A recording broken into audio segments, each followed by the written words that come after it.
1. RATU, BUKU, BLOGSPOT, COM Gusbam tanda pagar 59 hantu penunggu sekolah The Haunted School by RL.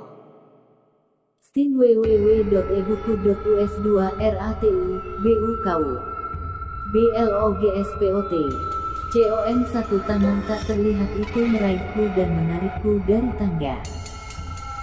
Aku mendarat di punggungku di lantai gedung olahraga dengan suatu "oh". Kepalaku bergedebuk keras saat membentur lantai. Aku bangkit perlahan-lahan, berkedip keras, mencoba untuk mengusir rasa kaget. Lalu aku menarik diriku di situ dan melihat Ben Jackson tertawa. Talia Halper-Prodis menjatuhkan lipstiknya ke tasnya dan berlari padaku. "Tommy, kamu tak apa-apa?" tanyanya. "Ya. Baik, gumamku. Aku hanya menguji lantai ini. Kau tahu, melihat sebetapa kerasnya. Tak sekeras kepalamu." Ben bercanda. "Kau akan harus membayar karena memecahkan lantai gedung olahraga." Dia tertawa lagi. "Haha." Talia memutar matanya, lalu membuat wajah jijik padanya. Dia berbalik padaku. "Jangan mendorongnya, Tommy. Dia hampir selucu burung merpati yang mati." "Kupikir merpati-merpati mati itu lucu." Ben bersikeras. Talia memutar matanya lagi. Lalu ia meraih tanganku dan menarik kakiku. 3. RATU, BUKU, BLOGSPOT, COM aku merasa sangat malu. Aku ingin pergi bersembunyi di bawah bangku. Kenapa aku selalu seperti orang yang benar-benar tolol? Tak ada tangan yang tak terlihat yang menarikku dari tangga. Aku hanya terjatuh. Itulah yang biasanya kulakukan jika aku mendapati diriku berada di tangga. Aku jatuh. Beberapa orang adalah pendaki. Aku tukang jatuh. Tapi aku benar-benar tak ingin terlihat seperti orang aneh di depan Talia dan Ben. Apalagi, aku baru saja bertemu mereka. Dan aku benar-benar ingin membuat mereka terkesan. Itulah mengapa aku mendaftar di panitia dekorasi dansa. Aku ingin bertemu anak-anak. Sulit untuk mendapat teman baru saat kau memulai sekolah baru di kelas 6. Mungkin aku lebih baik mulai di awal. Namaku Tommy Fraser dan aku 12 tahun. Persis sebelum sekolah dimulai di musim gugur ini, ayahku menikah lagi. Dan tepat setelah pernikahan, kami pindah ke Bell Valley. Kami harus pindah sebegitu cepat, aku hampir tak punya kesempatan untuk mengucapkan selamat tinggal kepada teman-temanku. Dan sebelum aku bisa menarik napasku, disinilah aku, anak baru di sekolah menengah Bell Valley. Aku tak tahu siapapun di sini. Aku bahkan hampir tak tahu ibu baruku. 4. RATU, BUKU, BLOGSPOT, COM bisakah kau bayangkan bagaimana rasanya tiba-tiba punya sekolah baru, rumah baru, dan ibu baru? Beberapa hari pertama hari di sekolah menengah Bell Valley itu susah. Anak-anak itu tidak bersahabat. Tapi mereka sudah tahu siapa teman-teman mereka itu. Aku tidak pemalu. Tapi itu benar-benar tak mungkin untuk maju begitu saja dengan seseorang dan berkata, "Hai, maukah jadi temanku?" Aku cukup kesepian di minggu pertama. Kemudian di akhir Senin pagi, Mrs. Borden, kepala sekolah, datang ke ruangan kami. Dia bertanya apakah ada yang ingin jadi sukarelawan panitia dekorasi pesta dansa. Dia butuh anak-anak untuk menghiasi gedung olahraga. Tanganku yang pertama kali mengacung. Aku tahu itu akan menjadi cara yang bagus untuk mendapatkan teman baru. Jadi disinilah aku setelah sekolah di gedung olahraga 2 hari berikutnya. Mendapatkan teman-teman baru dengan jatuh di atas kepalaku seperti orang aneh. Apa kau pikir kau harus menemui perawat? Tanya Thalia, mengamatiku. Tidak. Mataku selalu berputar-putar seperti ini, jawabku lemah. Setidaknya aku masih punya rasa humor. Lagi pula perawat itu sudah pergi, kata Ben, memeriksa jamnya. Sudah malam. Kita mungkin satu-satunya yang ada di bangunan ini. 5 RATU, BUKU, BLOGSPOT, COM. Thalia menggoyang-goyangkan rambutnya pirangnya. Ayo kita kembali kerja, sarannya. Dia membuka tasnya dan mengeluarkan lipstiknya. Aku menyaksikannya memakaikan lapisan tebal merah pada bibirnya, meskipun sudah merah. Kemudian dia menyikatkan semacam bedak oranye di pipinya. Ben menggelengkan kepalanya tapi tak berkata apa-apa. Kemarin, aku mendengar anak-anak yang lain menggoda Thalia tentang riasan dan lipstiknya. Mereka mengatakan dia satu-satunya gadis di kelas 6 yang menggunakan benda-benda itu setiap hari. Mereka cukup bersikap buruk padanya. Seorang gadis berkata, Thalia pikir dia pakar lukisan. Gadis lainnya berkata, Thalia tak bisa pergi ke kelas olahraga karena dia harus menunggu wajahnya kering. Seorang anak laki-laki berkata, wajahnya pasti rusak. Itulah sebabnya dia selalu memperbaikinya. Semua orang tertawa sas. Tampaknya Thalia tak memikirkan semua lelucon dan godaan itu. Kukira dia sudah terbiasa. Sebelum sekolah pagi ini, aku mendengar beberapa anak-anak berkata bahwa Thalia sombong. Pikirnya dia begitu cantik, dan itulah 6 RATU, BUKU, BLOGSPOT, COM. Sebabnya dia selalu membayar begitu banyak perhatian untuk penampilannya. Dia tampaknya tidak sombong padaku. Dia kelihatan benar-benar baik. Penampilannya cukup mengagumkan juga. Aku bertanya-tanya mengapa dia berpikir dia perlu memakai semua riasan itu. Thalia dan Ben terlihat punya banyak kesamaan. Mereka bisa jadi adik kakak, tapi mereka bukan. Mereka berdua tinggi dan kurus. Dan mereka berdua memiliki mata biru dan rambut pirang keriting. Aku pendek dan agak gemuk.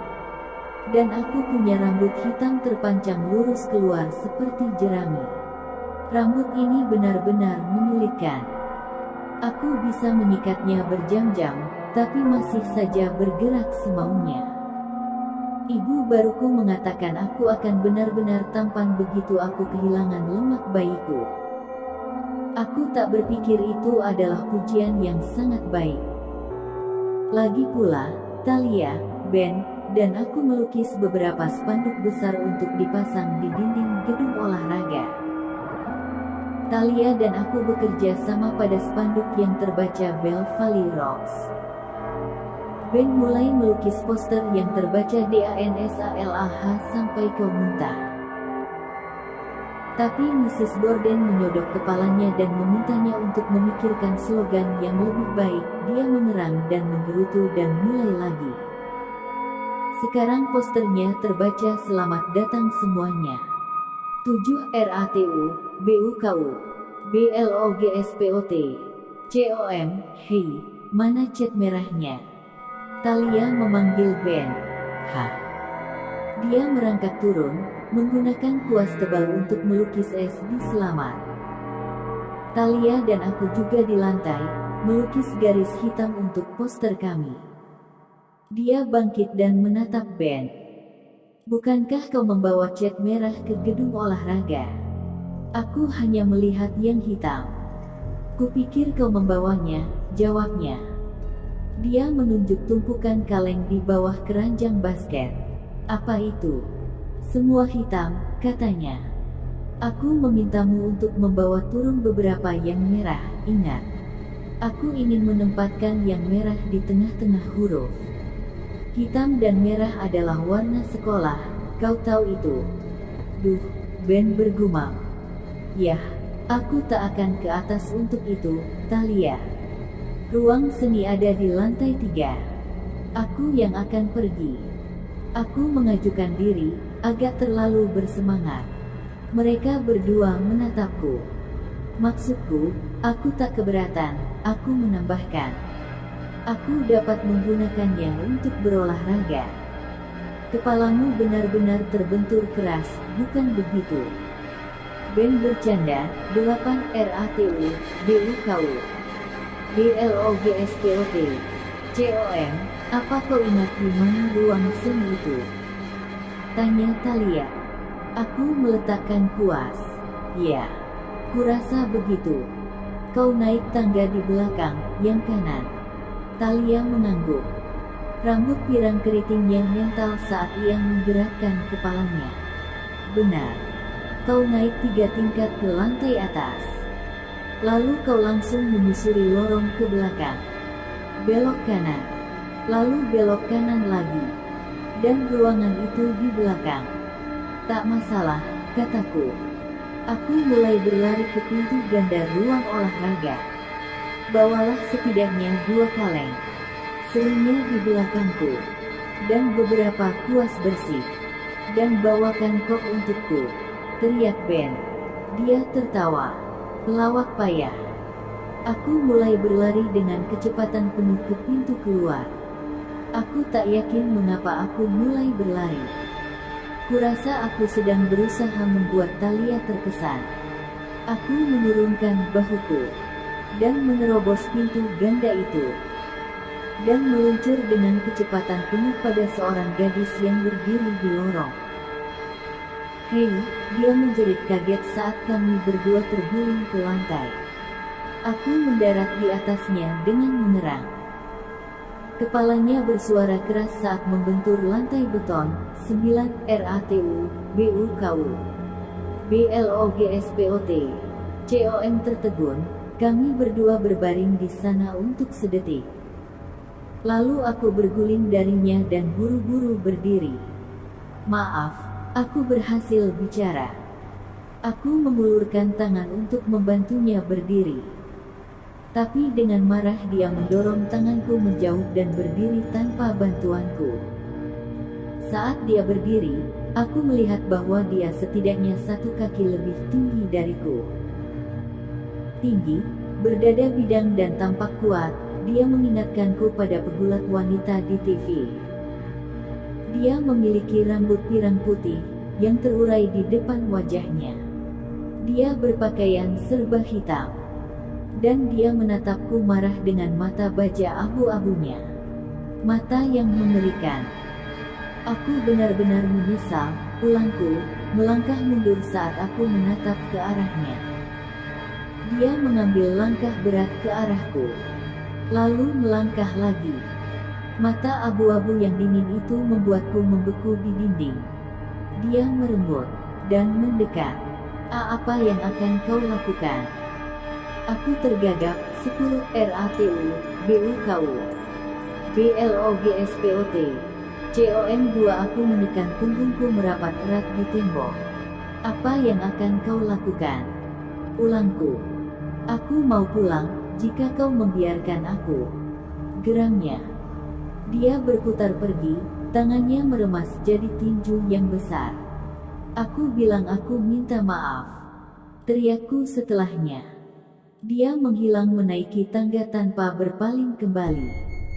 Mata abu-abu aneh itu tertinggal dalam pikiranku. Aku memberinya waktu untuk meninggalkan gedung. Lalu aku mulai menaiki tangga. Itu pendakian yang lama ke lantai atas. Kakiku masih terasa sedikit goyah karena lari menuju gadis aneh itu. Dan ini agak menakutkan, menjadi satu-satunya orang yang berada di atas sini. Sepatuku berdebam di tangga keras, dan suaranya bergemuruh di tangga kosong itu. Lorong-lorong membentang keluar seperti terowongan-terowongan gelap yang panjang. Aku kehabisan napas ketika aku akhirnya mencapai pertengahan tangga di lantai 3. Aku mulai menyusuri lorong, bersenandung sendiri. Suaraku terdengar bergaung di ruang kosong itu. Suara itu bergema dari deretan panjang loker abu-abu, 11 RATU, BUKU, BLOGSPOT. COM. Aku berhenti bersenandung saat aku membuat belokan kanan pertamaku. Aku melewati ruang guru yang kosong, lab komputer, kemudian beberapa kamar yang tampak kosong. Belokan kanan lainnya membawaku ke lorong sempit dengan lantai kayu yang berderit dan mengerang di bawah sepatu. Aku berhenti di luar ruangan di ujung lorong. Sebuah tanda tulisan tangan berhuruf kecil di samping pintu terbaca ruang seni. Aku meraih gagang pintu dan mulai menarik pintunya terbuka. Tapi aku berhenti saat aku mendengar suara-suara di dalam ruangan itu. Kaget, aku mencengkeram gagang pintu dan mendengarkan. Aku mendengar anak laki-laki dan perempuan. Mereka berbicara dengan pelan. Aku tak bisa mengerti pembicaraan mereka. Tapi anak-anak itu terdengar seperti Thalia dan Ben. Apa yang mereka lakukan di sini? Aku bertanya-tanya. Mengapa mereka mengikutiku? Bagaimana mereka bisa di sini sebelum aku? Aku mendorong pintu itu terbuka dan melangkah masuk. Hei, teman-teman, panggilku. Apa yang terjadi? Mulutku ternganga. Ruangan itu kosong. Hei, panggilku. Apakah kalian di sini? 12 RATU, BUKU, BLOGSPOT. COM. Tak ada balasan. Mataku bergerak cepat mengitari ruangan besar itu. Sinar matahari sore yang keemasan tertuang ke dalam melalui jendela. Tabel seni yang lama berdiri, bersih dan kosong. Beberapa pot tanah liat yang mengering di atas langkah jendela. Sebuah mobil yang terbuat dari kawat hanger, gantungan baju, dan kaleng sup tergantung di lampu langit-langit. Aneh, pikirku, menggeleng-gelengkan kepala. Aku mendengar suara-suara di sini. Aku tahu aku mendengarnya. Apa Thalia dan Ben memainkan lelucon kecil padaku? Aku bertanya-tanya. Apakah mereka bersembunyi di sini? Aku berjalan cepat ke lemari besar persediaan dan menarik pintunya terbuka. Kalian tertangkap, teriakku. Tak ada seorang pun di sana. Aku menatap ke lemari gelap itu. Apakah aku mulai mendengar suara-suara itu? Aku bertanya-tanya. Mungkin jatuhku dari tangga lebih buruk daripada yang kurasa. Aku mengulurkan tangan dan menarik rantai untuk menghidupkan lampu lemari. Di kedua sisiku, rak-rak dari persediaan seni mencapai langit-langit. Aku melihat cat merah yang kami butuhkan dan mulai menggeser minggir beberapa kaleng dari rak. Tapi aku berhenti saat aku mendengar seorang gadis tertawa. 13 RATU, BUKU, BLOGSPOT. COM. Kemudian seorang anak laki-laki mengatakan sesuatu. Dia terdengar gembira. Dia berbicara dengan cepat. Tapi aku tak bisa mengerti kata-katanya. Aku berputar kembali ke ruang seni. Tak ada seorang pun di sana. Hei, di mana kalian? Panggilku. Sekarang sunyi. Aku menarik kaleng cat dari rak dan menyelipkannya di bawah lenganku. Lalu aku meraih kaleng lainnya dengan tanganku yang bebas. Hei, seruku ketika aku mendengar suara-suara lagi. Ini tak lucu, teriakku. Di mana kalian bersembunyi? Tak ada jawaban. Mereka pasti berada di kamar sebelah, aku memutuskan. Aku membawa kaleng cat keluar ke ruang seni dan mengaturnya di atas meja guru. Lalu bergerak pelan-pelan ke lorong. Aku berhenti di pintu berikutnya dan menjulurkan kepalaku ke dalam ruangan. Itu semacam ruangan penyimpanan. Kotak-kotak bertanda mudah pecah ditumpuk di satu dinding. Tak ada seorang pun di sana. Aku memeriksa ruangan di seberang lorong. Di sana juga tak ada orang di sana. Saat aku berjalan kembali ke ruang seni, aku mendengar suara-suara lagi. Sekarang gadis itu berteriak. Dan kemudian anak laki-laki itu berteriak juga, 14 RATU, BUKU, BLOGSPOT, COM. Kedengarannya seolah-olah mereka meminta tolong. Tapi karena suatu sebab suara mereka tampaknya teredam, semacam menjauh. Jantungku mulai berdetak sedikit lebih cepat. Tenggorokanku tiba-tiba terasa kering. Siapa yang memainkan lelucon ini padaku? Aku bertanya-tanya. Semua orang sudah pulang. Seluruh bangunan kosong. Jadi siapa di sini? Dan kenapa aku tak bisa menemukan mereka? Ben, Talia, aku berteriak. Suaraku bergema di dinding panjang loker abu-abu. Apa kalian di sini? Sunyi. Aku menarik napas panjang dan melangkah kembali ke ruang seni. Aku benar-benar akan mengabaikan mereka, aku memutuskan. Aku mengangkat 2 kaleng cat itu dan berjalan kembali ke lorong. Aku melirik cepat ke kedua jalan itu, berpikir mungkin aku bisa melihat Talia dan Ben. Suatu bayangan melongok dari pintu yang terbuka. Aku membeku dan menatap. Siapa di sana? Teriakku, 15 RATU, BUKU, BLOGSPOT, COM. 3 seorang pria mundur dari pintu, menarik vacuum cleaner, alat penyedot debu dan kotoran besar. Dia mengenakan seragam abu-abu dan ada potongan rokok yang belum dinyalakan terjepit di giginya. Petugas kebersihan. Aku mendesah dan berjalan ke tangga. Aku tak berpikir dia melihatku. Tangga melengkung setengah turun. Aku mulai menyusuri anak-anak tangga, tapi aku berhenti di depan sebuah papan pengumuman besar di dinding. Aku melirik pemberitahuan acara-acara sekolah, kalender, dan daftar barang-barang yang hilang dan ditemukan. Oh, wow. Aku sedang dalam kesulitan. Aku tak ingat melihat ini dalam perjalanan naik tadi, aku berkata pada diriku sendiri.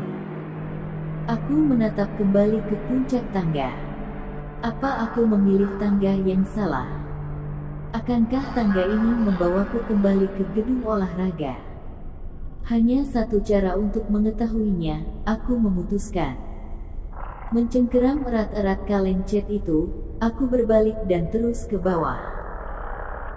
Aku terkejut, tangga berakhir di lantai ke-11 RATU, BUKU, BLOGSPOT, COM. Aku menatap ke bawah lorong panjang itu, mencari anak-anak tangga untuk membawaku ke gedung olahraga di ruang bawah tanah. Tapi aku hanya melihat pintu-pintu ruangan kelas yang tertutup dan barisan panjang loker-loker logam. Kaleng-kaleng cat itu mulai terasa berat. Bahuku sakit. Aku menaruh kaleng-kaleng itu di lantai, mengambil waktu sejenak untuk meregangkan lenganku. Lalu aku mengambil kaleng-kaleng itu dan mulai berjalan lagi, langkah kakiku berdentang di lorong yang kosong. Aku melirik ke ruangan-ruangan yang aku lewati. Wah! Satu kerangka tersenyum padaku dari ambang pintu. Mulutku ternganga. Tapi aku cepat-cepat menenangkan diriku. Mungkin semacam laboratorium IPA, gumamku. Kurasa aku melihat seekor kucing hitam kecil bersembunyi di akhir deretan loker. Aku berhenti dan menyipitkan mata ke bawah itu. Bukan kucing. Topi ski hitam dari wall seseorang. Tommy, apa masalahmu? Kataku keras-keras. Aku tak pernah menyadari betapa gedung sekolah bisa menyeramkan setelah semua orang pergi. Terutama sekali bangunan sekolah yang tak dikenal, 17 RATU, BUKU, BLOGSPOT, COM. Aku berbalik ke sudut lorong panjang kosong lainnya. Tetap tak ada tangga yang terlihat. Ben dan Talia pasti bertanya-tanya apa terjadi padaku, pikirku. Mereka pasti berpikir aku tersesat. Yah, aku tersesat. Aku melewati etalase tempat piala-piala olahraga yang mengkilap. Sebuah umbul-umbul merah hitam yang dihias menyatakan, "Ayo, BISONS." Itu nama tim kami. Belvally Bisons. Bukankah bison, sejenis banteng Amerika, itu besar dan sangat lambat? Dan bukankah mereka hampir punah? Nama tim yang payah. Aku terus menyusuri lorong, berpikir keras. Memikirkan nama tim yang lebih baik. The Belvally Hippos, Belvally Warthogs, Belvally Water Buffaloes. Hippo, kuda Nil, warthog, semacam babi tapi wajahnya seperti kuda dan di bagian mulutnya keluar taring panjang seperti gading gajah, buffalo, kerbau. Yang terakhir itu membuatku tertawa. Tapi aku berhenti tertawa ketika aku sadar aku mencapai ujung lorong. Ujung yang buntu, 18 RATU, BUKU, BLOGSPOT, COM, hei. Seruku, mataku mencari pintu tertutup.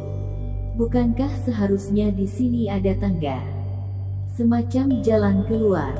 Tampaknya ada sebuah pintu yang sempit. Tapi pintu itu ditutupi papan-papan kayu. Papan-papan tua yang membusuk dipakukan ke atas lubang itu. Aku seharusnya tak jadi sukarelawan untuk mengambil cat, kataku pada diriku sendiri. Gedung sekolah ini terlalu besar, dan aku tak tahu jalan di sekitarku. Talia dan Ben mungkin jengkel sekarang. Aku menatap ke bawah lorong yang panjang. Dua pintu tak bertanda berdiri berdampingan di salah satu dinding. Pintu-pintu tampaknya bukan pintu kelas. Aku memutuskan untuk mencoba satu. Aku membungkuk ke depan dan mendorong pintu dengan bahuku. Dan tersandung ke ruangan besar yang remang-remang. Aduh, di mana aku? Suaraku terdengar kecil dan melengking.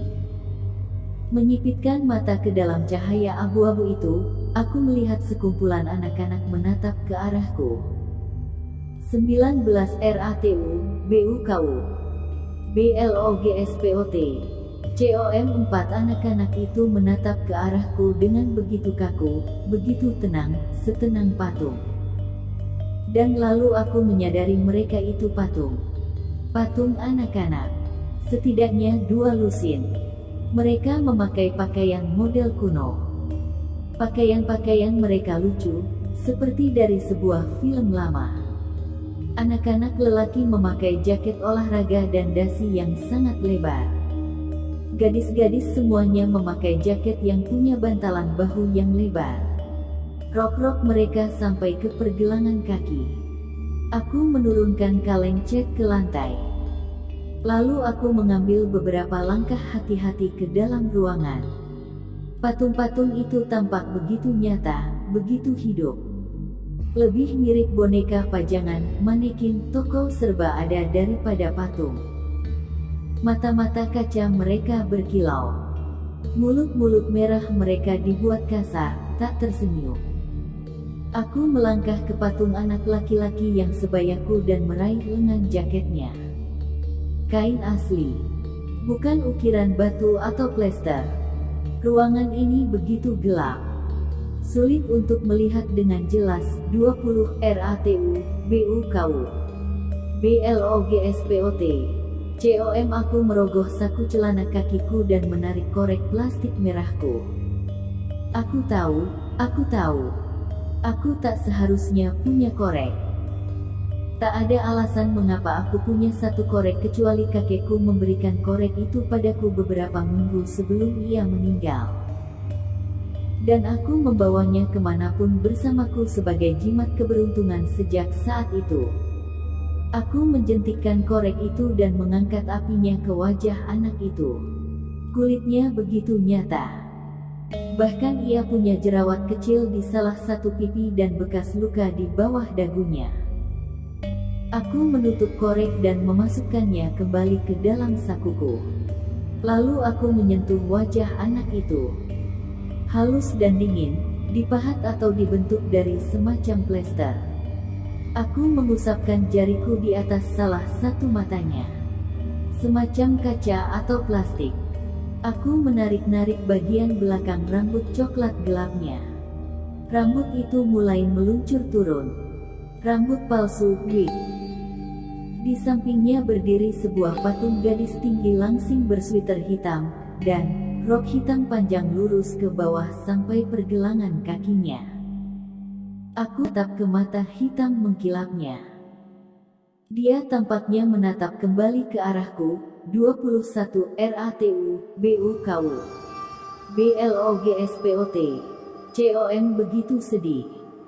Ekspresinya tampak begitu menyedihkan bagiku. Mengapa tak ada satupun patung-patung ini yang tersenyum? Aku meremas tangannya. Plester dingin. Mengapa patung-patung ini ada di sini? Aku bertanya-tanya. Siapa yang menempatkan mereka di sini, di ruangan tersembunyi ini? Apakah ini semacam proyek seni? Aku melangkah mundur dan melihat tanda yang terukir di atas pintu. Mataku bergerak cepat, huruf-huruf balok besar itu, kelas 1947. Aku menatap tanda itu. Membacanya lagi. Lalu aku berbalik kembali ke ruangan penuh patung itu. Dan salah satu patung berseru, "Apa yang kamu lakukan di sini?" Oke sobat, sampai di sini dulu cerita Hantu Penunggu Sekolah. Like cerita ini kalau kalian suka, dan di-share. Jangan lupa subscribe channel ini, agar sobat mendapatkan notifikasi update untuk part selanjutnya. Terus nantikan keseruan cerita-cerita misteri di channel Cerita Marcella. Selamat berimajinasi.